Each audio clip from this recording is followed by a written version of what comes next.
Welcome. This podcast is an exploration into being human and what's possible when there's less attention on the noise in our heads. Warning. While listening to this broadcast, you may experience moments of deep peace, sighs of relief, personal insights, or long stretches of dead air. Do not be afraid. This is normal. Under the Noise with Wyn Morgan and Kate Roberts.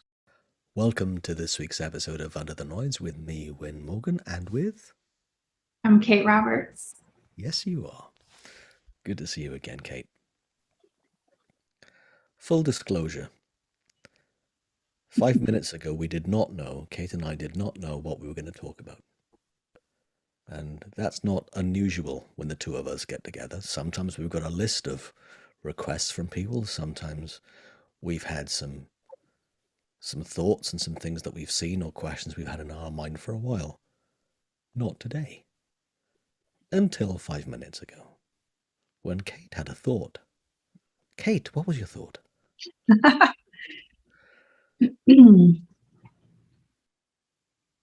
I was asking you about one of our future guests, and I'll leave that a surprise.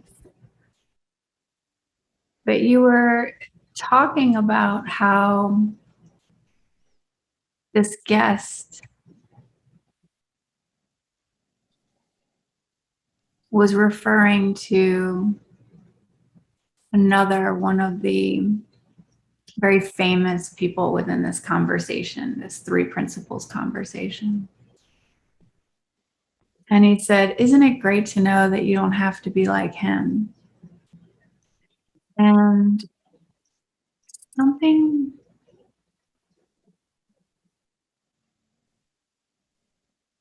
about that comment reminded me of,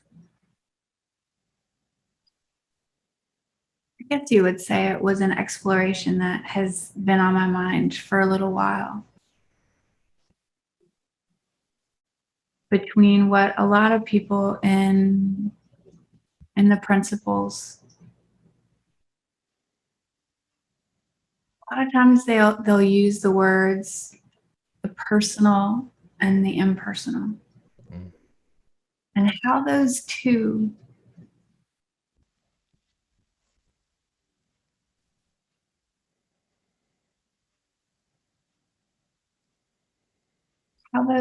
dance in the human experience.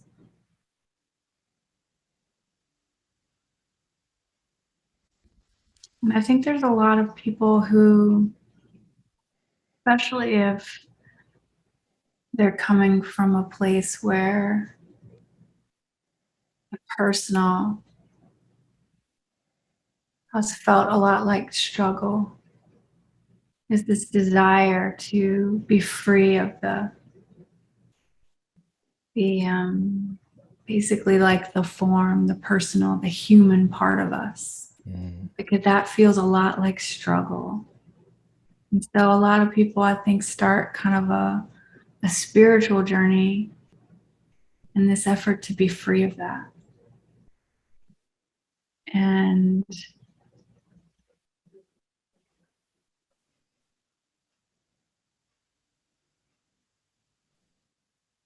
while I think that that's very natural and normal to not want to struggle, I also think that we are here to have a human experience. And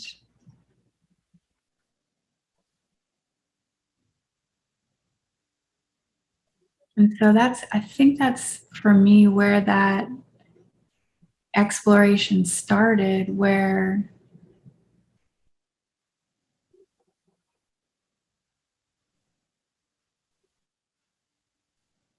it's like so the two are supposed to have this dance together in this human experience. That's what we're here for, is this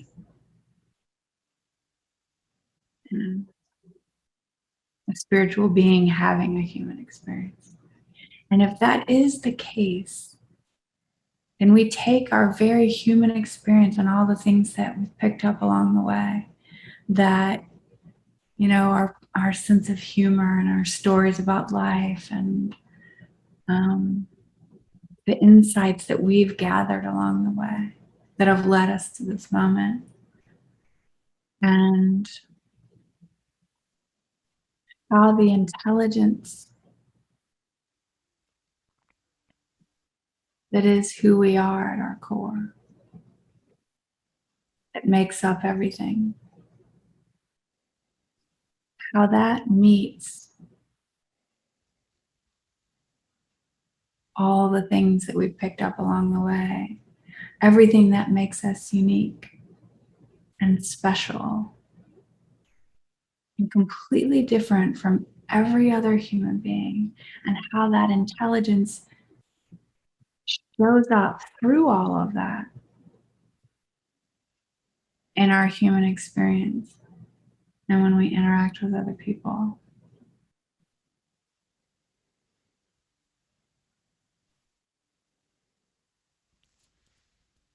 And no one else can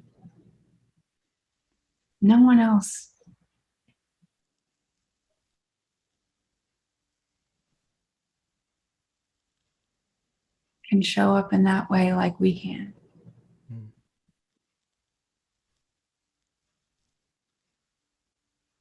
And yet,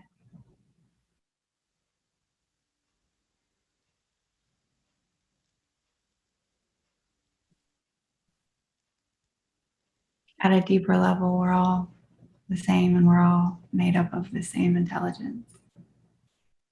And so it's a little bit about what your comment made me think about, is that exploration for myself and my life, and how when we're looking to be like someone else, we're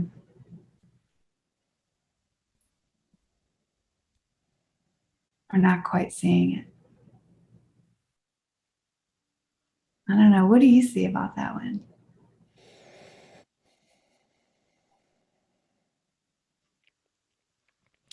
There's a metaphor that came to mind in listening to you,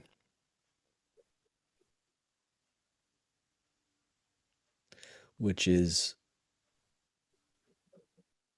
a prism, Prism,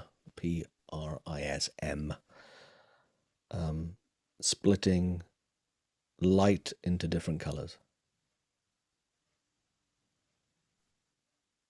So one of the simplest ways that when we look, when it's sunny and raining at the same time, there's often a rainbow. And the rainbow appears because of the light from the sun being diffracted, I think that's the right word for it, into the different colors in a rainbow.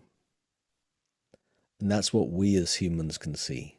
But we can, there's an awful lot more colors than that. Than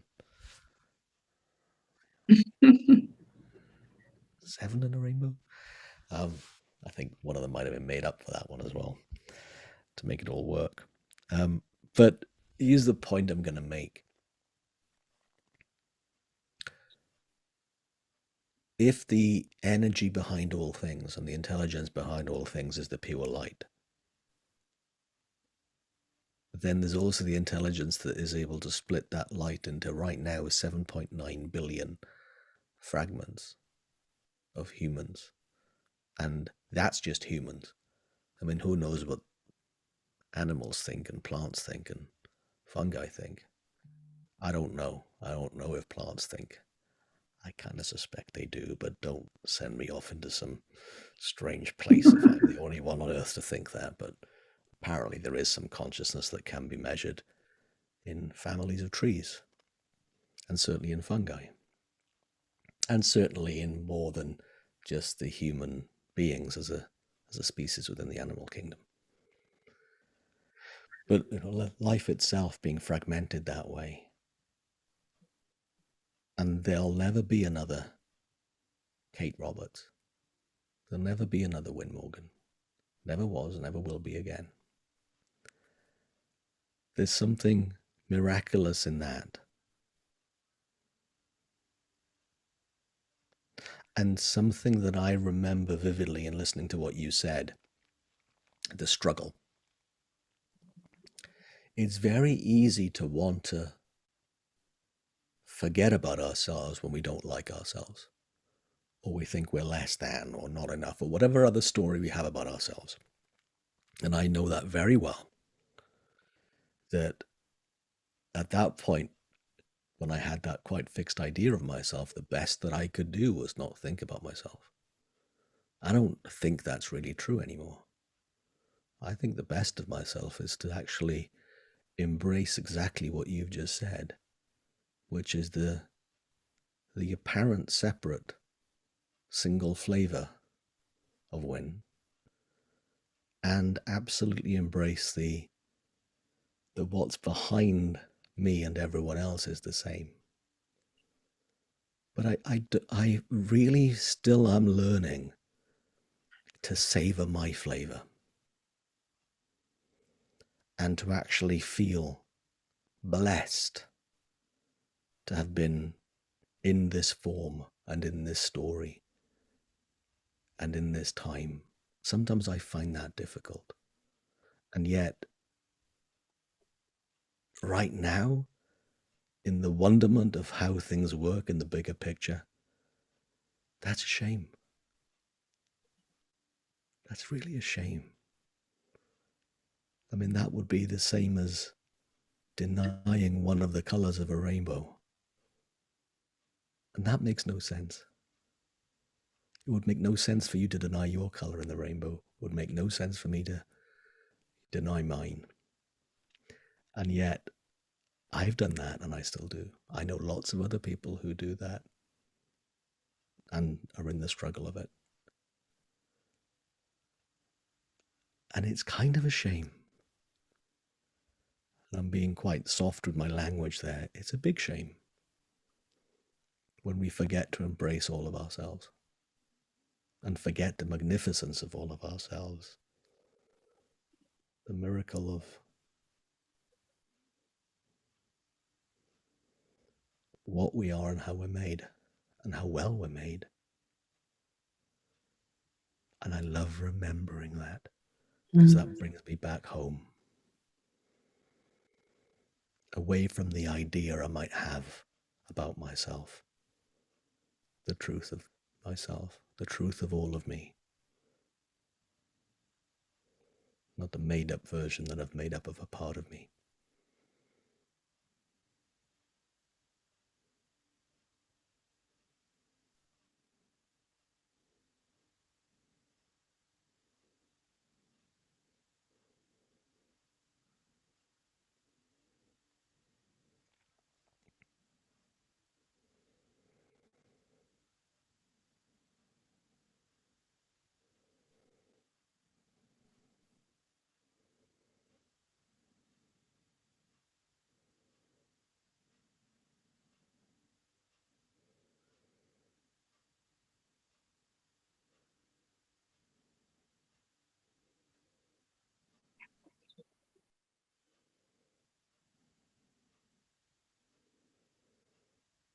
I love cooking.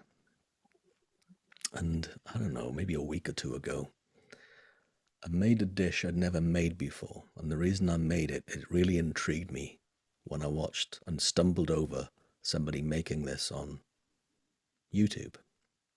And you and I were talking about Spain earlier and how much I particularly really love Spanish food.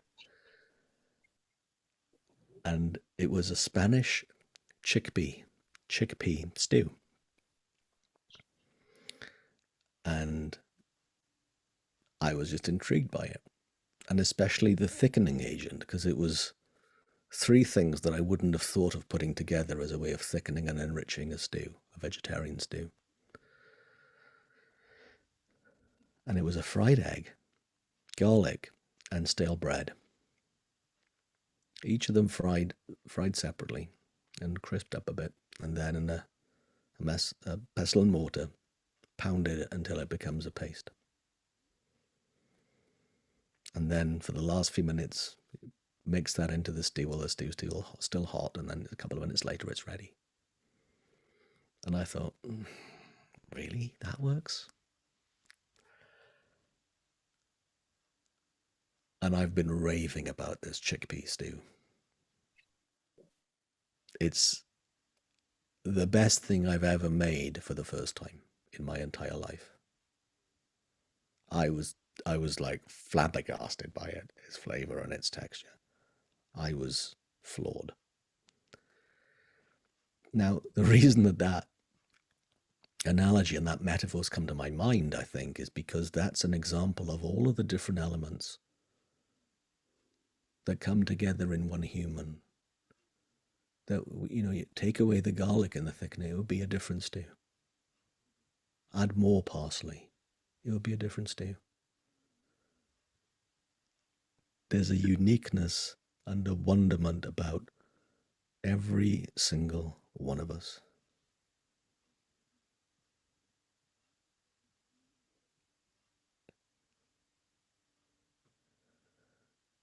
And there's me questioning my fried egg in the thickener. It's like, well, that part of me, I really wouldn't want that, but it's a part of me. It's a part of my, whether it's a character trait or a part of my DNA, I don't know. It doesn't really matter. I think there's an opportunity for me to love all of me more than I ever have. And that's why I was intrigued by this conversation right now, as opposed to taking the best piece of other people that I love and admire, that I've ever met or not met. And while there's nothing wrong with that,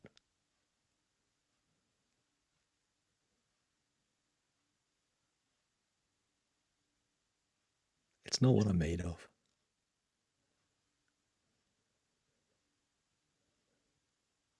And it's really great to remember that.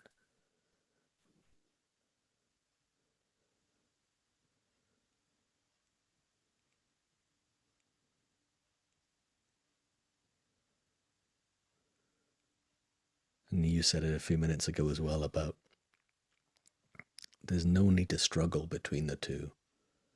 This form of me, even the idea of me, I don't need to struggle with that. Because it's just how humans are, how I am in that moment, and what I think in that moment. And all of that is happening in this massive miracle of, as you said it, the human experience.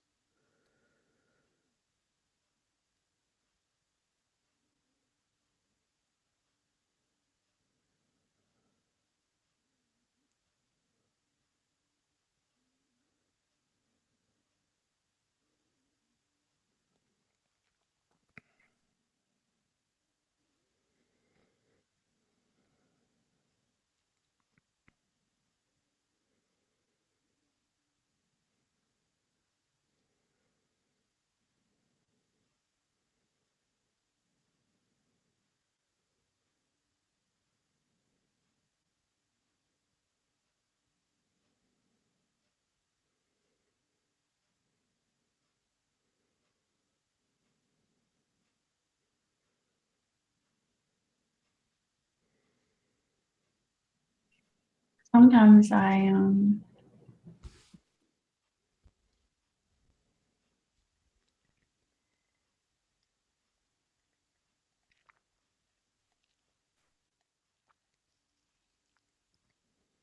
get caught up in my own noise and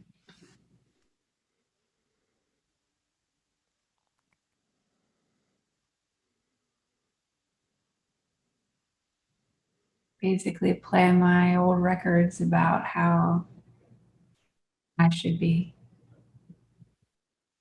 And for a while, they look really real, very believable.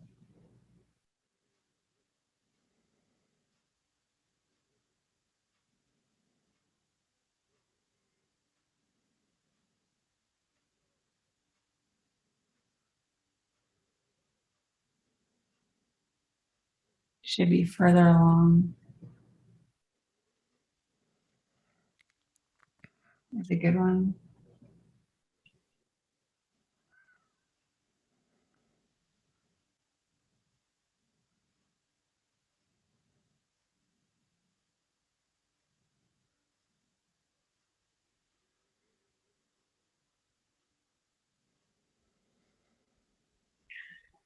Until they start to get really twisty and none of them really make sense with the others. Like, should be more fun and playful with life. Oh no, you should be more serious. Like, take this very seriously. It should be very serious, and then they tumble on top of each other and then I start to catch on. Because then now they don't make any more sense.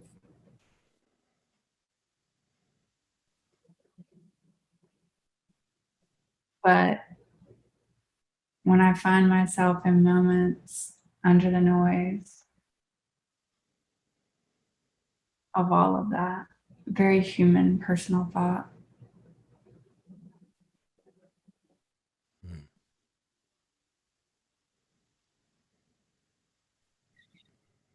it always feels like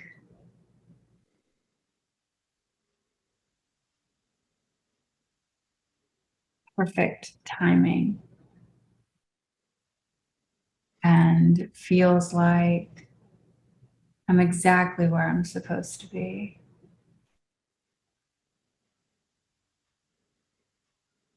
And I'm seeing just enough of what I need to see to experience it on a deeper level. So there's a sense of perfection in my human experience in those moments.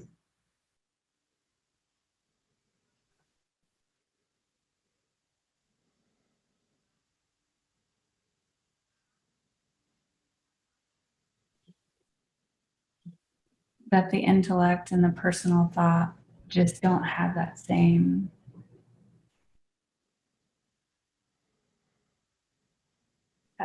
feel. So I was coaching someone recently and just out of nowhere, I can be a smartass. Okay. But I'm a loving smartass. Okay. It's always coming from a really good place. And I could always, I always tell people, like, if I'm giving you a hard time, it's because I really like you, because I feel comfortable, because I feel comfortable with me enough to basically be a smartass with you. And, um, and I was coaching and I found myself in this, like, afterwards, I was like, oh my gosh, coaches aren't a smartass with their clients. Who does that? And I was giving myself a hard time. But that just really is kind of part of who I am. For some reason, I was questioning that. And I think if it was the wrong time, I would have known it or it just wouldn't have shown up. Mm. And I think actually it was good timing and it kind of pointed something out to the person I was with, that whatever they were saying didn't jive with something else, and they saw that they were able to be with it lighter, because I was giving them a hard time.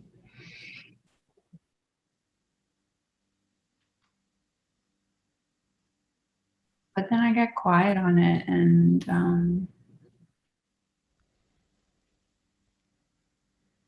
I knew that that's just part of um, things that I just picked up along the way that actually just kind of make me who I am and make me unique. And the right people will respond to it. And it was the same with my students. My students loved when I gave them a hard time because they knew I was coming from a good place.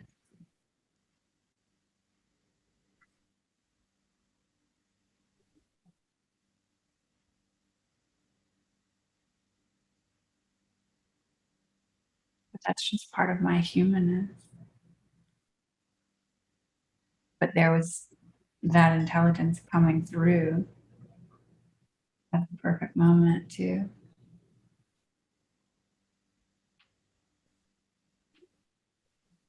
it can only have been, it was like perfect timing. It was a zing that hit and sunk in with them.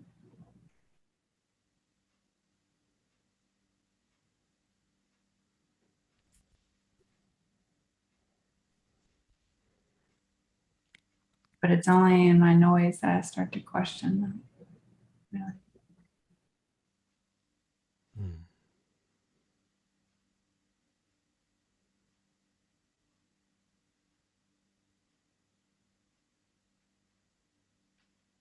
And what a lot of us do in various ways is see, oh, that smart ass comment. That's how to do this. Let me replicate that every time, and that will get huge insights in clients, right? No. There's a right time that tends to show up in amazing ways that I've seen more and more, even recently, for me to no longer doubt it. Mm. There's things that come out of my mouth that I don't know what I'm going to say until after the word has left my mouth. And for whatever reason, it hits home in a way that that person's never heard before. And their life from that moment is on a different trajectory because they get insights that come from there. And there's nothing staged, planned, copied. It's just that Pantone of color showing up in the right moment with a different Pantone of another color, making something exquisite.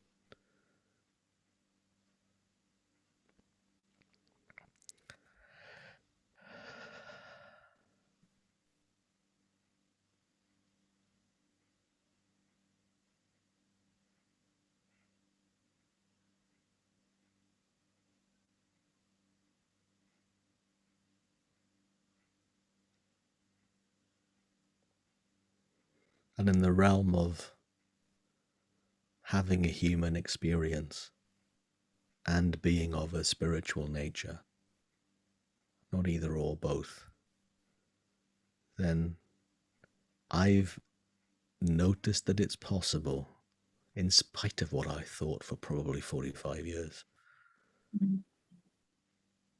to know one and love the other.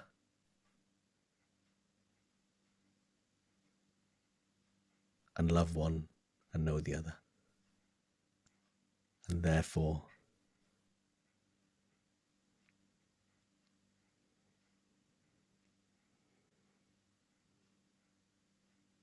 notice that what might be going on is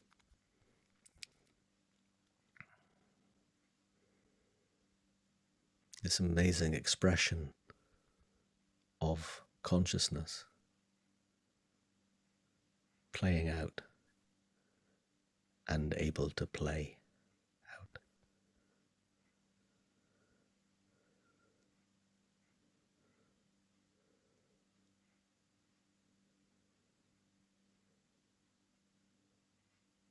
I'll forget that within the next 20 minutes.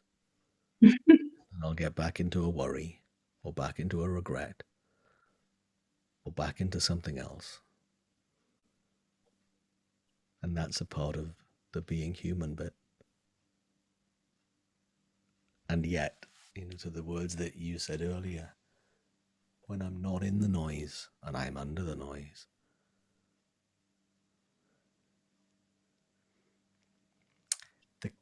what was it? The comfy sweater from last week?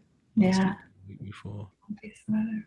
Comfy sweater of home reminds me, oh, this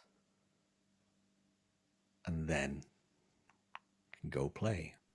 Go play being the neurotic, insecure human, knowing that that's playing the neurotic, insecure human, playing all the facets of Wyn,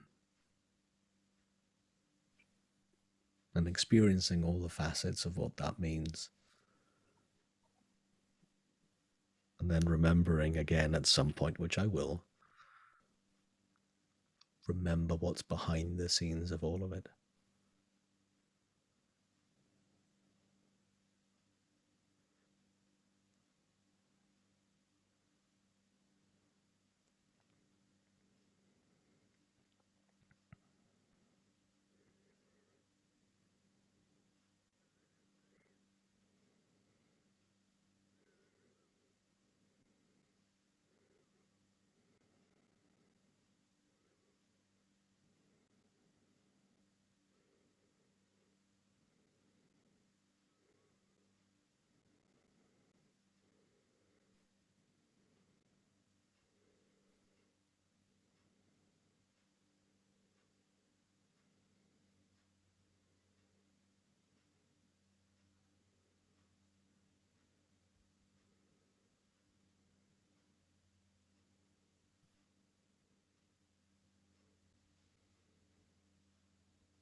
For a long time,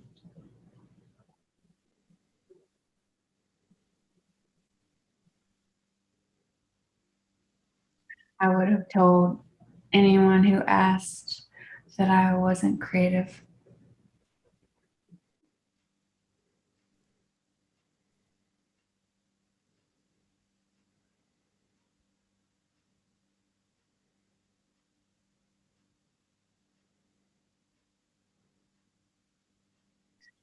And yet, as soon as I drop into a space under my little story of how I'm not creative, something really unique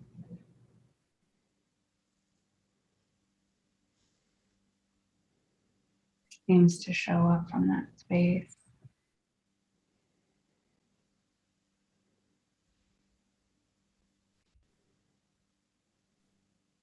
I mean, it could be, my example of a conversation that I had with somebody that I wasn't in my head.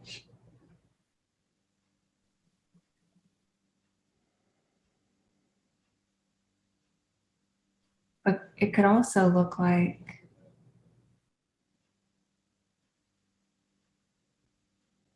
not saying anything,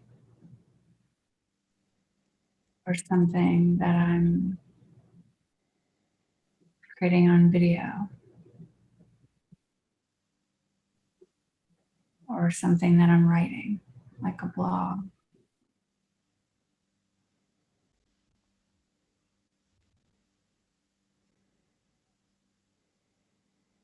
And all I really have to do is nothing.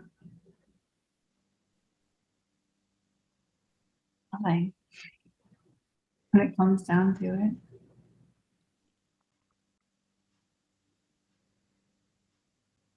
don't keep telling the story. And as soon as I stop telling the story about how intelligence is going to show up through me, something unique comes through.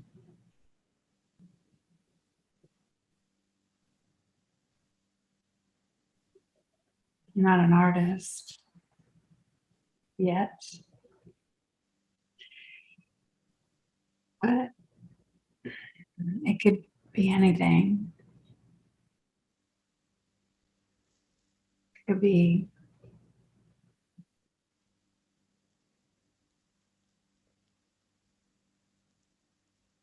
anything. So if anyone listening to this podcast isn't quite sure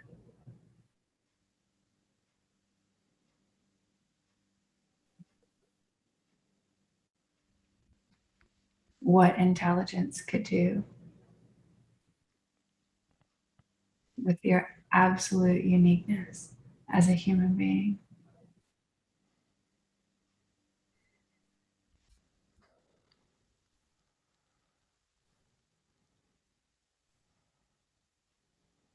I would encourage you just notice,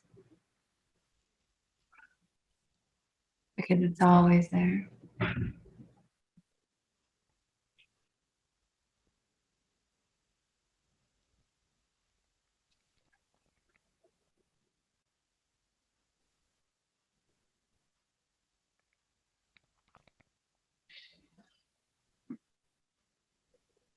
You've been listening to Under the Noise. I am Kate Roberts, and I'm here with my co-host, Wyn Morgan. Thank you, Wyn. Thank you, Kate. Wonderful as always. And if you have any questions or would love to hear us chat about any topic, reach out to us. You can email us. The details are after the podcast or below if you're watching on YouTube. Maybe this week just see what intelligence wants to come through. Thanks for listening. Thanks for joining us. We'd love for you to subscribe, rate, and review.